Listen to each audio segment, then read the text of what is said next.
Hi, welcome to Nonprofit Leadership. Today we have a wonderful guest, Veronica Chapa-Gorzinski. Am I pronouncing that correctly? Gorzinski. Yeah. I'm sure I'm not the first one to get that wrong, but Veronica and I have known each other for quite some time.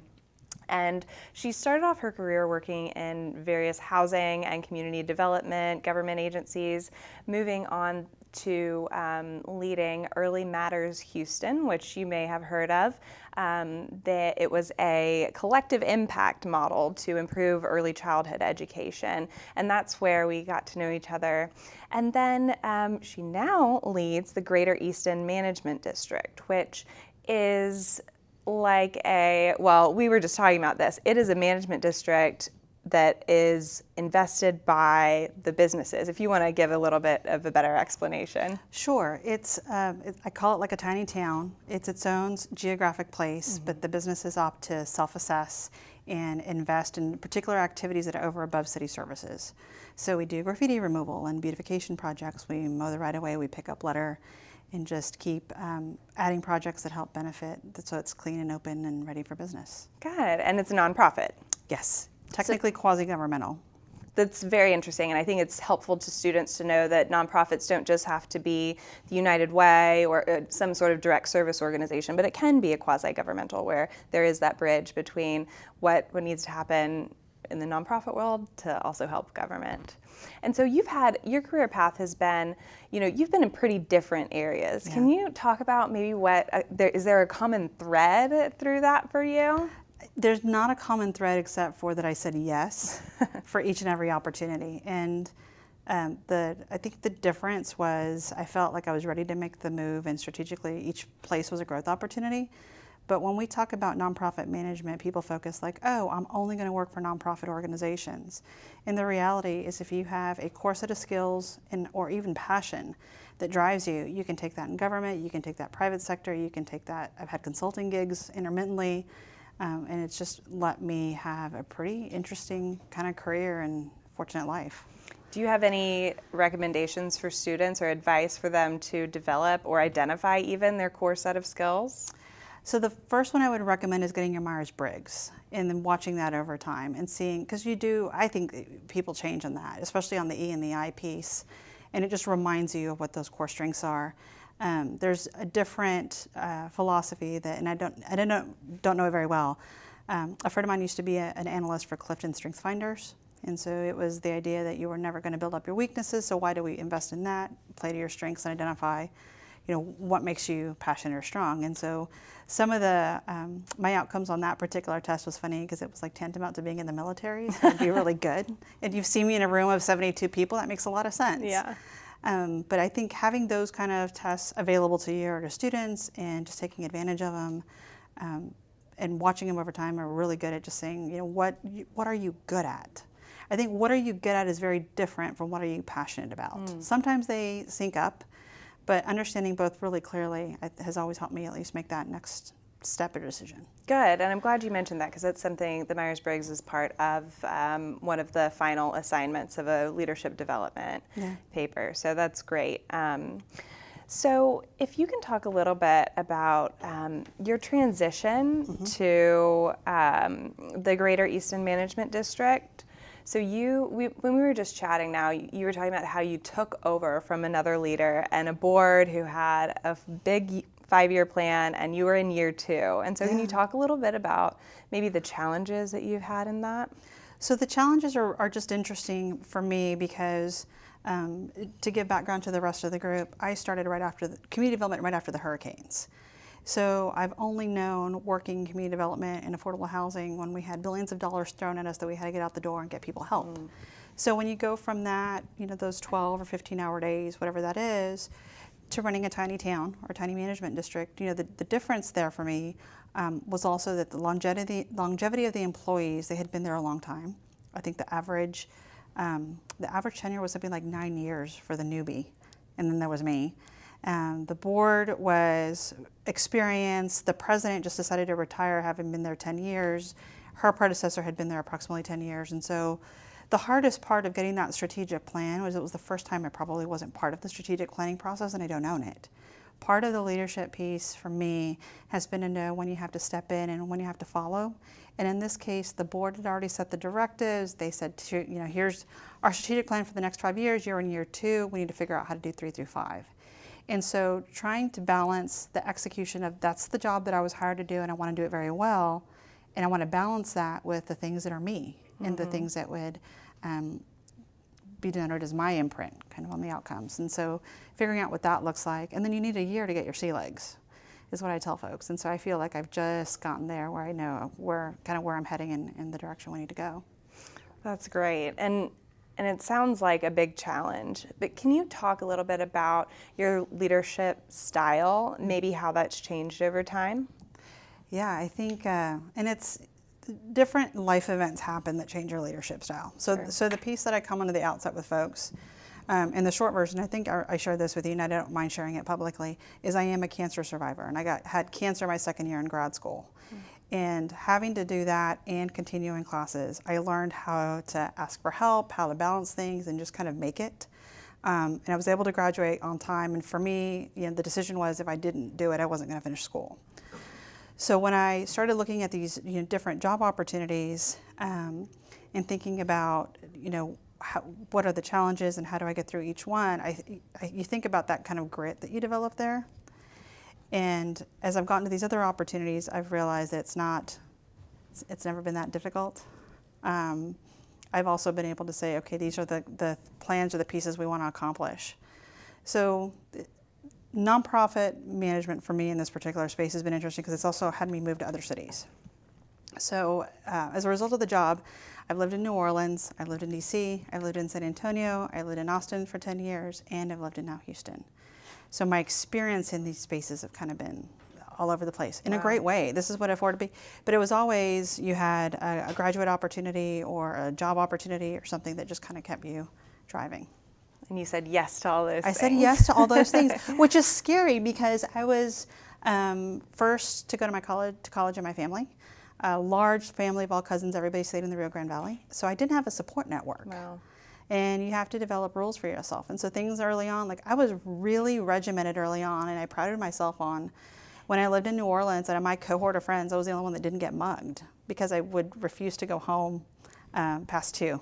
At 2 in the morning, I said, it's time to go. And nothing happens good between 2 and 5 a.m. in New Orleans. This used to be just on a t-shirt, right? So really regimented. And then as I've gone through this other just journey in life, and like recently I became a mom at 40, I think I've mellowed out a little bit. And so my leadership style, sorry, to answer the initial question, I'm a lot more laid back. I think you have to trust the people you work with. I think you have to be willing to take some risks and own the decisions that you make. And be comfortable with all of that. And at the end of the day, if you're stressing out about it, this isn't the job for you. Yeah. Well, you said something that I want to pick up on. The textbook that our students are reading talks a lot about getting the right people on the bus. And can you tell me maybe a success story and a failure story, if you have one of both, about times where you may or may not have gotten the right people on I the love bus? From Good to Great. Okay, good. And they're from good to great social sectors. They're reading both. There you go. So it's funny, I had a debate coach in high school who used to say this, and it always reminds me, she said, I just got to get the kids on the bus. For her, getting the kids on the bus for her meant, can I get the right people on the bus just to go to this tournament? You're going to get your butt kicked in this big city, but you're having a great experience. For me, when I think about getting the right people on the bus, it's do I have the people in the room that are willing to go through that journey together? I've not had a bad experience of getting the wrong people on the bus. I think the wrong person maybe have got on the bus and said, this is not where I want to be. And you have to be willing to be flexible to have those conversations with folks. And that's hard. But in some instances, it's going to be, I'm not passionate about this work. I don't identify with your issue. I don't want to participate. I very rarely have a person in the nonprofit sector who spends a lot of negative energy and is like that negative Nancy stick around. So I think from the best example I can give is to put people on a bus. In Houston, I've done multiple tours, whether it's 3rd Ward, whether it's 5th Ward, whether it's 2nd Ward, and you get people from different sectors. We used to do this with the Housing Authority. Get a group of people to go do a tour and go talk to the residents, and you see it, and you're going to have a good outcome every time. So both literally and figuratively getting people on a bus. Absolutely. I love that. And something that you alluded to earlier is going through that struggle and having a tough time where you had to work really hard and develop grit. It kind of speaks to a growth mindset, which I've been thinking about a lot about lately. Yeah. And a lot of our students are working full time or have, family that they have to take care of. And going through Harvey last year was devastating for many of them. It was for all of us. Right, that's true. And so do you have any advice around how to develop a growth mindset? I know that wasn't on the list of questions, but I think it's helpful as a leader. Well, and I'll give you another example. I think the way to do it is just to remember, si se puede, se puede. You'll figure it out. And it's hard because, our Harvey story was not, I had friends that completely lost their homes. Ours was just a roof leak in the nursery. And so we're moving furniture and books and stuff and trying to save all the new baby things. And the baby's 5 weeks old and we're trying to do all this stuff. I had some friends that invited me to go speak at a commencement of a graduation of a private charter school. And I went and I talked to the kids. And I hear these stories about what these kids went through to come to the United States and to go to school. And, my little privileged butt has to just sit there and smile because I had nothing to complain about in my day. And so when I think of even my hardest days, my days when I read the media and we have people that are making all-out racist statements trying to run for governorships, it is heartbreaking. It is demoralizing. It takes the wind out of your sails, and we get this at work, and I have to remember myself that no matter, if it's going home to, and we talked a little bit about this, if it's going home and spending time with the baby and then getting on the laptop, I can do it. If it's getting up at 4:30 in the morning to get it done, you can do it. If it's that you have a health issue or you're trying to figure out how to get stuff balanced with home and work, ask for help. We do not ask for help enough. We think we're going to solve it all. Not possible. And I've been surprised at who's been willing to help me when I've just asked. And you can't be, it's never been a whiny situation. It's never like, oh, I'm always in need. It's I can't do this to execute. I need your thoughts and I need your mentorship or I need your coaching notes, any of that. That's definitely great advice. And you mentioned something that I think the students would find interesting. As a leader, what are the biggest leadership questions in America right now? I think the biggest leadership question we have right now is how do we continue to dialogue? We have lost our ability to dialogue. And so we cannot sit at a table, in Thanksgiving aside, and have a political discussion or political discourse. And the permission to say things that, and it's not whether or not it's politically correct or whether it's not it's etiquette, we have lost, I think, some human decency in the ability to have conversation. And from a leadership perspective, what this means is if you're non-traditional, if you represent a community of color, if you represent a particular area that's continually disadvantaged and at the table, and I'll say I've sometimes been the only woman or the only person of color or both in a room, it's how do you continue to keep the fortitude and the strength to be able to bring up these things, like cultural competency, like are we really listening? Do we have the right diversity at the table? And if we're not able to, this is where I would push your students. If we're not able to continue that and push people in the community to talk with those kind of questions in mind, my fear is that we'll miss opportunities. And I think that that's an important lesson too, both for students who represent a disadvantaged group and those who don't. So even for myself, I try, if I'm sitting if I walk into a room and there's nobody of color there, I ask why, and try and ask. There are questions you can ask, and you can bring it up in a respectful way where it brings light to the situation, because it's the reality. It still exists, that is still a problem that we face. Yeah. Well, and there's some judgment with that too.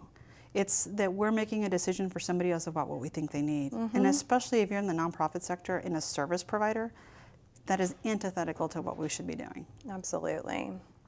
So, how should we proactively discuss and address racial and ethnic issues as leaders?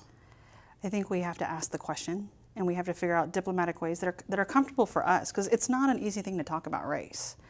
And then when we get in informal settings, we talk about it in ways we think are acceptable based on the cohort that we're with. And it's okay to use slang and it's okay to say some things, but it's not always okay to say that, on TV or as a public statement. And I think we have to figure out, how we're able to ask that question. And so for me, it can be as vague as a question as, do we have all the views represented in the room? Do we have enough customers or clients at the table to give us actual feedback? What's the feedback loop?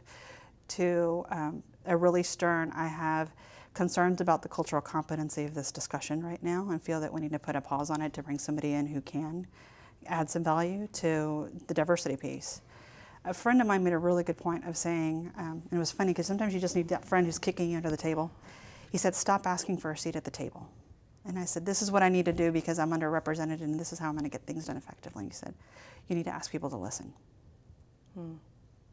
Yeah, and hopefully they will, or that's the first step, right? And it would almost be like having someone on your board at the Greater Easton Management District who wasn't a person of color, which is predominantly the diversity over there, and then, or who didn't live in the Easton Management District, right? Yeah, it's different because it's businesses and owners, and then you have the balance of the residents. And so our legislative mandate is actually a little bit different, and we have some representatives from the neighborhood that are actual residents.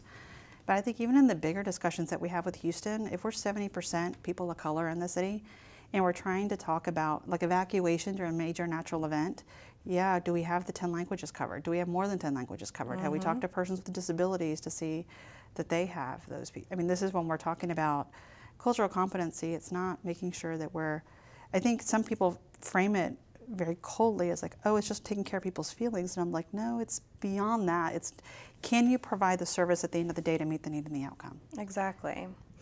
And as a female leader, do you have any thoughts on why we have so few female leaders? Because it's tough out there. Yeah.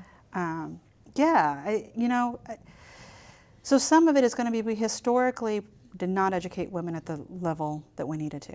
Now we have women in certain fields that are pursuing master's degrees and PhDs and outnumbering the men. And we're going to see those outcomes coming at some point, right? Especially in particular fields. I think from, everything that I've read, there's issues with pay inequity. There's a whole other discussion about, for women leaders, when you choose to have a baby. Because if you take yourself off the market completely, can you get back in, and how does that? And that's a horrible discussion and so callous to have, but the reality is if our household runs on 2 incomes to pay the mortgage that is relatively affordable or unaffordable, then you want to make that happen. And so you have to be real about these discussions. I think it's changing. I think I have been really fortunate in Houston to see some dynamic women leaders get out there at the forefront. But, I've also seen some male leaders that just didn't make it, whether it's grit or tenacity or experience to run a major organization and produce effective change. There are probably some Myers-Briggs skills that are coming up, really personality traits that are real specific in particular, that give you kind of that success. And so I like to think that that's not a female-male piece, that we're just trying to overcome maybe the undereducation that we've had over the last couple of years is compounded. And the role that women play in their families too. I mean, you talk about the importance of going home to your child at 5 every day, and we don't have, in nonprofits too, we don't have that, 6 months of paid maternity leave or paternity leave. You don't have what you need and want. Or I keep thinking about, even in our own nonprofit, what happens when someone gets pregnant and needs a private breastfeeding room or something? We don't have space for that currently. Like, what does that look like? How do you, and as a nonprofit with limited resources, how do you build in those kind of things? You have to have a conversation with your staff about it. And what I have found is the staff typically has the solution and they're going to have the cost-effective solution. So for example, if it's a multi-purpose room, a swing room, maybe it's for calls, maybe it's for whatever you need to do that is just 20 minutes of privacy for you. Get the room that's windowless, put in a curtain, have an understanding, this is the code, this is the whiteboard that it's in use, something. I think we can often, when we need to find those solutions, we can find them. It's not always going to come from us and our leadership. Absolutely. Yeah. Well, let's turn to some student questions. One of them, it comes I'm, from, like, I'm scared. yeah, no, don't be scared. So, and I can tell you a little bit about our student body. So we have about 40 students in this class, and some of them are at the beginning of their careers, some of them are in the middle, or have been, have had seasoned careers, some in nonprofits, some not. And so this question is a person with no experience in the nonprofit management field. It's from Kamaria Swan. She says, what would be an attainable entry-level position to get started? So my recommendation would be to start at a really large organization that has benefits. Do not go work for the startup. Understand what and you are pursuing two things. One is the benefits package, but the other is how to be effective in a large organization. And I think that needs to be the first job out of the gate for anybody. And so when you look at it, it's kind of like balancing out passion with the pragmatic piece. But I started at an agency that was 175 people. Then I went to go work for a city agency that we grew that was just to like 150 people. And so now the staff is 15. So part of the way I'm so effective is I knew how to get through these bigger hoops to where I'm at now, and it's not, it's more manageable. That's great advice. And similar from Nakia Holmes, what advice can you give someone that's seeking to work in a nonprofit as a second career? Oh, okay, this question I love because I've had multiple friends that have kind of a crisis of faith and decide, all right, I'm going to go do something to change the world. Look at your current resume. It's amazing. Your resume is always amazing. Highlight those core competencies that you liked in the job that you have currently and take that as your transferable skill set.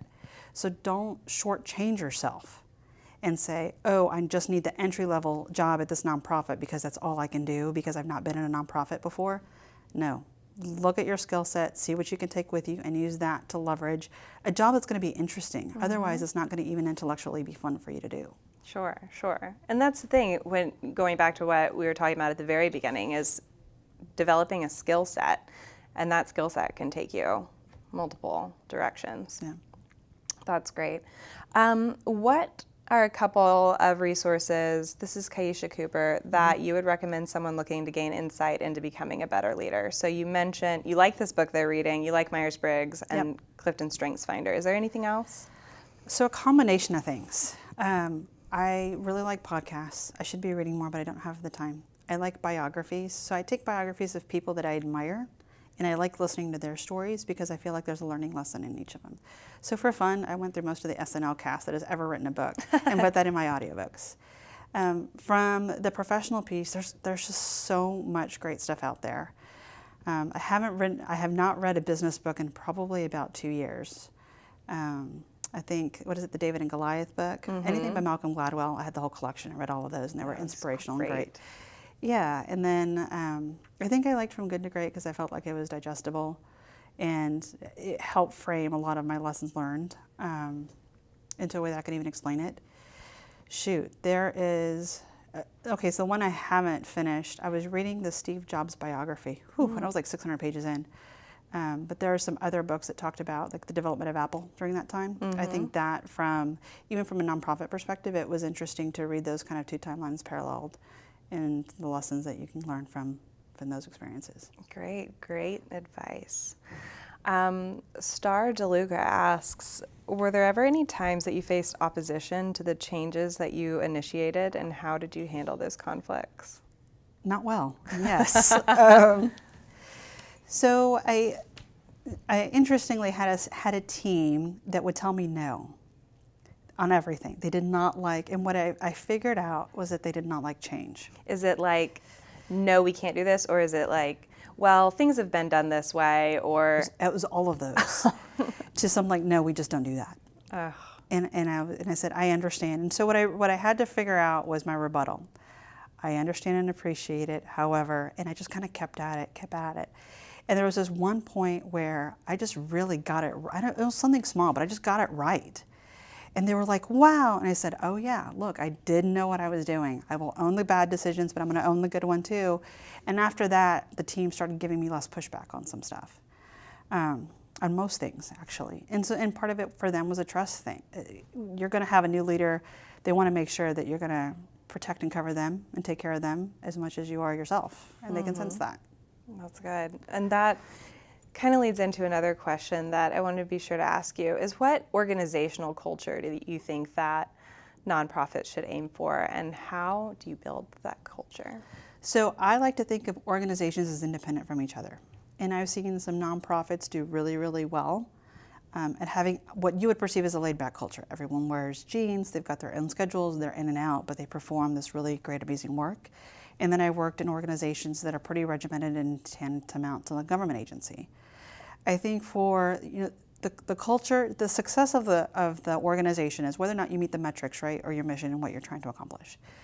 So for me, identifying what your culture is a little bit of knowing what you are, and then the success of that culture is going to be dependent on like what are we implementing to support the growth of those folks to produce what they need to produce. Mm-hmm. And I don't like to lump nonprofits in all together. I think small nonprofits and large nonprofits have very distinct cultures, and some of it hinges on that larger nonprofits are typically better funded. And so it's everything from are you stealing the pens at the hotel conference because you want to take them back with you to the office to do you have these other creative solutions for real problems? Mm-hmm. Yeah, that's true.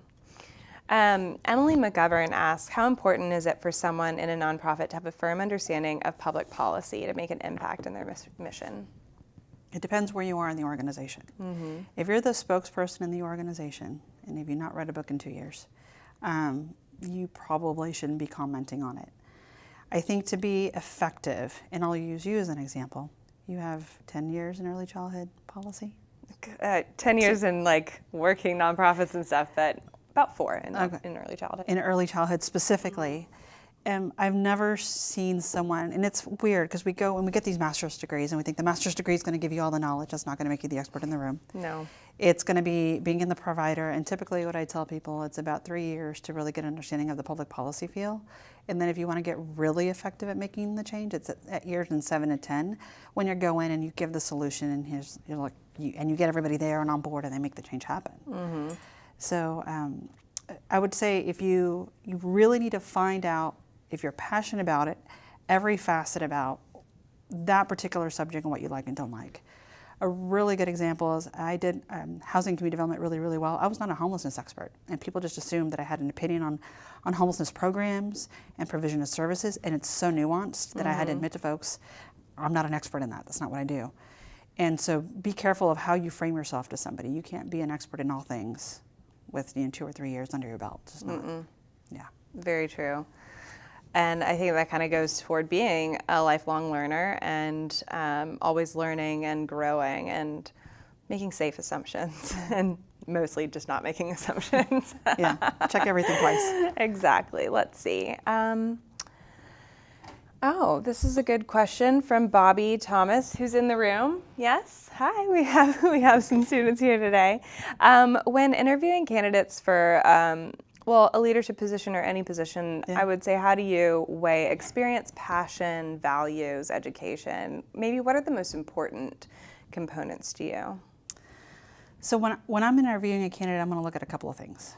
One is I am going to go look at whatever you have published or whatever you've published. So if it's your thesis, your social media accounts, any articles, blog posts, any of those things, I'm going to look at those to see the quality of your work, and I will typically ask for writing samples.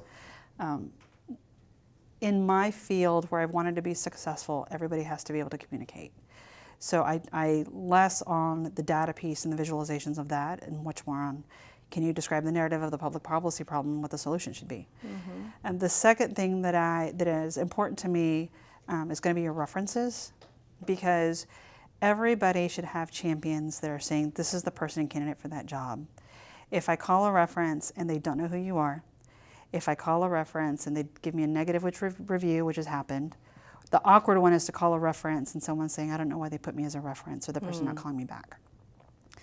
Because those to me indicate what quality person or candidate you are. Sure. In a perfect world, we say, oh, you should have the perfect interview outfit. And I'm going to notice if the knot's just right or off center. I really don't care. Mm-hmm. Other people might, I do not.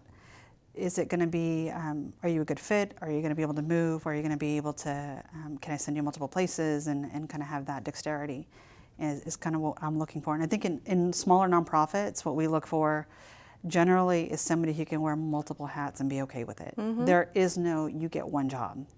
You're the plumber, you're, the janitor, you're the customer service rep, you're, the policy shop and the lead researcher publishing the white paper. It's all those things. That is such a great point. And I think I'm really glad that you brought up writing skills, because that's something that we see time and again as an area that students need to really work on. Yeah. And so we have a really great writing center here at UHD, where whether they're remotely, like living in another state, or they can come here on campus, they will help perfect your writing.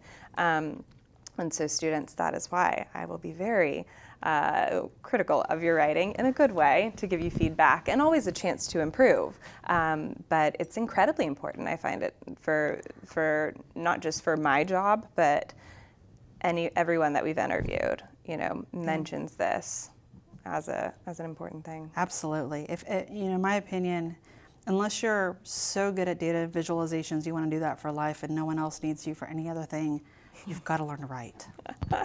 You do. Exactly. Quite well. Let's see. Tisha asks, so seeing the need for continuous dialogue, what's the best way to frame these conversations to lead to productive outcomes? So I guess that could be in, whether it's internal or external, or as a leader down to your staff. Is there a way that you kind of overcome the communication challenges you might have? So I think you have to have communication frequently, and a meeting does not have to be 2 hours to be effective. It can be in and out in 30 minutes. Technically, I think there was a West Wing episode where they said if they're not in and out in 20 minutes, then it wasn't a worthwhile meeting. I think it's hard because you want to give a solid example that you can use for every case, and you can't. And so sometimes it's talking to someone independently to get them to think differently about a particular issue, and that helps build the cultural or the cultural competency. Or it's just having those key questions that you're always going to be the person that's asking. They're going to make fun of you for being like, okay, here's Veronica asking that question again and rolling their eyes, but they also know to appreciate it, and the win is when they're asking it and you're not in the room. That's the goal. So whether it's you being repetitive, whether it's you talking to people offline, and it's the productive piece has to be, in my view, you have to talk with the lens of empathy and listen to what they have to say. Because everyone has their preconceived notions and judgment. And so if you're not listening to the person to say, maybe I've had friends who've told me I've never had a Hispanic friend before. And they've confided, which is possible. Sure.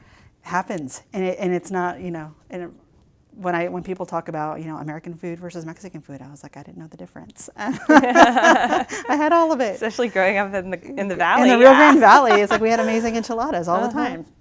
So I share that because we got to ease up on people a little bit, and you got to be willing to be empathetic and get them to just start asking the question. And that kind of goes back to the not making assumptions, Yeah. right? And to be a good listener and to just ask. Yeah. Yeah. What do you think? Let's shift a little bit here. I think something that's so interesting in nonprofit leadership is the dynamic that you have with your board of directors. Yep. Can you talk about what makes for a good board of directors? A really well-informed board of directors prior to the board meeting. And that means what I have found over time, it's all about conversations, right, with people. So if I have something particularly contentious or something that I really want them to read, I will put it in a separate email, or I will give them phone calls. In some instances, I've had them text me, like, I need you to call me because they have this question. I think you want them to be engaged, you want them to be informed. There's a fine line there, and I've had to talk to staff about it. Sometimes in some organizations, the staff defers too much to the board, and the board they're not meant to offer an operational gap. That is not their role. They're there to decide policy, look at the strategic plan, and give you guidance and approve with the fiduciary responsibility of what you're doing forward.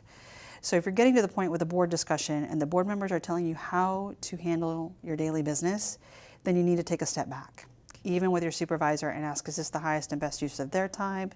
Is this really a meaningful opportunity for the staff? Because then it's, you're cutting somebody out effectively from doing the job and having that particular growth opportunity.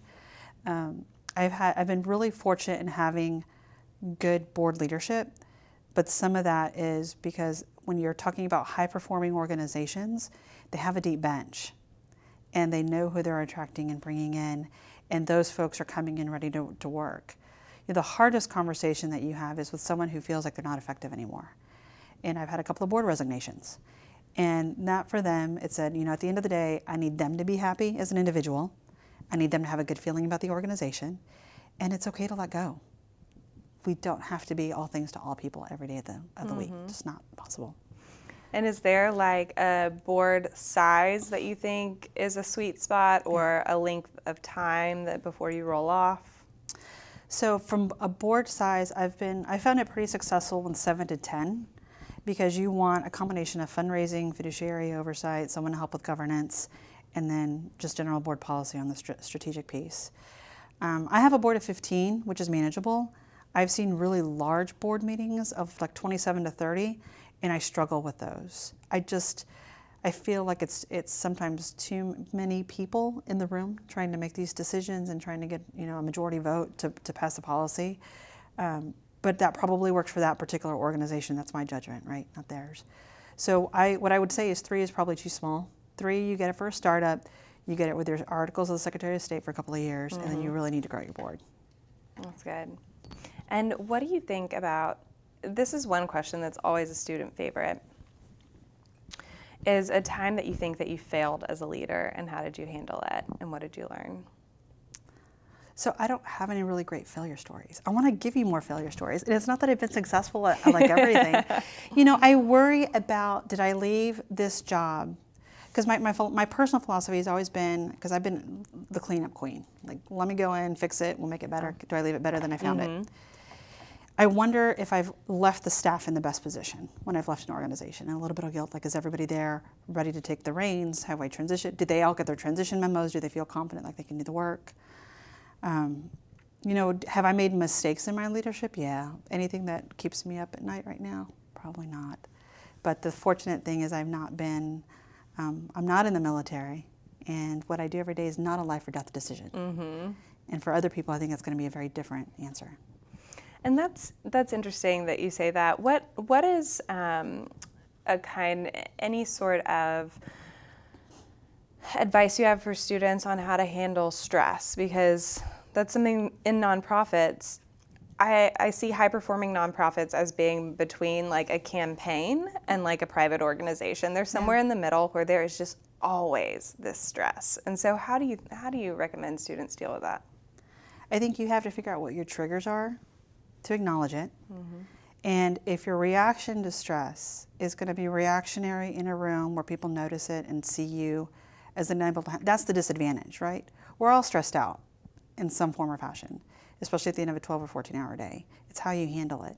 So acknowledging that you're stressed, and some days it's just saying, you know what, I'm not feeling right, and you got to go for a walk. Or I had a friend that we used to go do yoga and loved inversions, and hanging upside down on the wall on a really tough day, because we said that the blood flow would somehow let us magically have the answer. Probably didn't, but it was the hour and a half out of the office, problem solving, and then coming back that we figured it out. So I wish I had some magic solution to say, eat yoga, be vegan every day, don't drink alcohol at all ever, limit your salt, none of that. All of those quality of life things are important, but nothing's going to just eliminate stress, because of the nature of nonprofit work is you're there because of mission. And if you're there because of mission, there's need, and because there's need, there's human beings that are expecting you to do something for them. And you take that home every day. And I think that too, it's the way that you personally filter stress and respond to it rather than react to it and internalize it, or actually don't internalize it. It's a lot of working on yourself, which kind of goes back to the Myers-Briggs and figuring out how do you operate and how can you operate? How can you change that to be a better version of yourself? Let's see if we have any. We have a few new questions. This is one of my favorites. It's okay. What advice do you have for someone who is seeking to start a nonprofit organization? Get some good board members to join you. I think, so I've had a couple of friends that have done this, and you do start with your board of 3. Make sure that they're friends that are with you in it to get it done. You're not going to be able to do it successfully by yourself. If you don't have people wrapped around you that want to rally to get it done, then you really need to evaluate whether or not that organization needs to really be created. But and it's everything from, I've been a technical advisor now on 2 nonprofits where a friend said, I don't want you on my board, but I want you to be an advisor and sit on this particular group. And that's always an honor, but I know that they're going to ask me for specific questions. So I guess asking for a technical advisory board with specific skill sets that supplements what the regular board is probably helpful. And then what I personally have discovered about myself is there are some things that I'm just not going to do exceedingly well, and I hire for that. And so for me, it's communications and numbers. So if I was to create a nonprofit, I would look at those deficiencies and say, who do I bring on that can bring those 2 skill sets to the table? That's good advice. And with 10,000 nonprofits in the Houston area, do you think we need any more? We always need more nonprofits. The problem is we don't want to agree on which nonprofits probably need to sunset or do something different. That's true. Well, and I had a really good conversation with a friend of mine in the homelessness space. You know, we talk about if we have more negative outcomes, there's 2,000, I know this is not the case with homelessness, actually has gone down in Houston. But if you have more animals running around that don't have spay and neuter, and more, that is not a successful outcome, is to say more people are served. In many nonprofits, what the successful outcome should be is we're going to 0. That child hunger, that inequities in education, that homelessness, that these things do not exist. So when people say, well, how would you evaluate a successful nonprofit? It's like, what are you doing in that core strategies that takes you to 0 every year? To put yourself out of the job, basically. Yeah. Yeah. That's what we should be working toward. And I think in some instances, and I know some nonprofits are necessary and they have a long history. I struggle with organizations that have been there, especially in the education space. I think is the one that hurts the most personally. Because it's like 30 and 40 years and we still haven't figured it out. And I'm just frustrated from an efficiency perspective. Sure. I think that's a valid point. Yeah. Well, let's turn to some fun questions now before we end the evening. Okay. What's your favorite restaurant in Houston? I don't have one. Do you have a handful? I like barbecue. Yeah. And I did the Texas Monthly Top 50. Did you do them all? I'm at like 34, 36. That's impressive. I've got to go do like a panhandle tour. We've got some phenomenal barbecue. So what I would recommend, that my favorite out of the box thing is to go to Tejas Chocolate Craftery and Barbecue, Tomball, and ask for their mola sauce. Totally worth it. Really? Yeah. Oh, I'm going to have to do that. Yeah, really, really good stuff. That's good. And what did you want to be when you were growing up? That was funny because I was thinking about that question the other day. I wanted to be a teacher. I wanted to do what you're doing. Yeah. I really did. I like wrote it in kindergarten. When I don't want to share these goofy stories, but I had a little certificate that was like, I want to be a teacher when I grew up. And I used to play school with my dolls. Like, Aww. I was a very regimented little kid.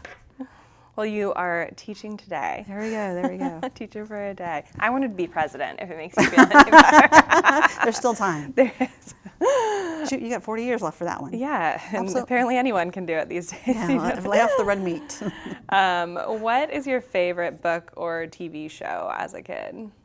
So I didn't have a favorite TV show. I loved to read books. And the one that I think made the most impression on me early on that I remember, and I was young reading it, was The Diary of Anne Frank. And I think I read that when I was 11 or 12, which is a little shocking to think that, given the content. But I love biographies, and I like reading about other people's journeys, and I really recommend that book to every young lady coming up. Like, you need to read it. It's an incredible story. Yeah. And who would play you in a movie? Salma Hayek. Oh, good one. There we go. Very much have the dark hair, dark eyes. Yep. Well, and I loved Fools Rush In because I could just kind of identify with some of the family there. Yeah. 1990s something classic. Sorry, y'all. That's great. Well, thank you so much for being here today. Sure. Thank you for the invitation. Yeah, you've been incredible. And I think, do you have any final parting words for the students? Yeah. Is everyone from Houston? No. Are they throughout Texas? Not necessarily. Wow, okay. Most of them are in Texas, and I would say most of them are close-ish to Houston, but So in looking at jobs, I have figured out there's 2 recommendations I always make. great. One is always go to your local United Way job bank because they typically offer it free for nonprofits, and they're pretty amazing in terms of the ones that they offer there. The other is starting a nonprofit. I recommend university institutions. So if there's a university near you that is offering any opening in any of their sections, go for it. I've had friends both pay for master's and PhD degrees doing that, but there's also a lot of nonprofit centers that open up in university settings that give you a really good start. And I recommend people just start looking at those 2 places to get a job. That's great. Yeah. Good advice. All right. Well, thank you very much for being here today, and Sure. thank you, students, for asking such wonderful questions on Twitter. And we look forward to seeing you again next week.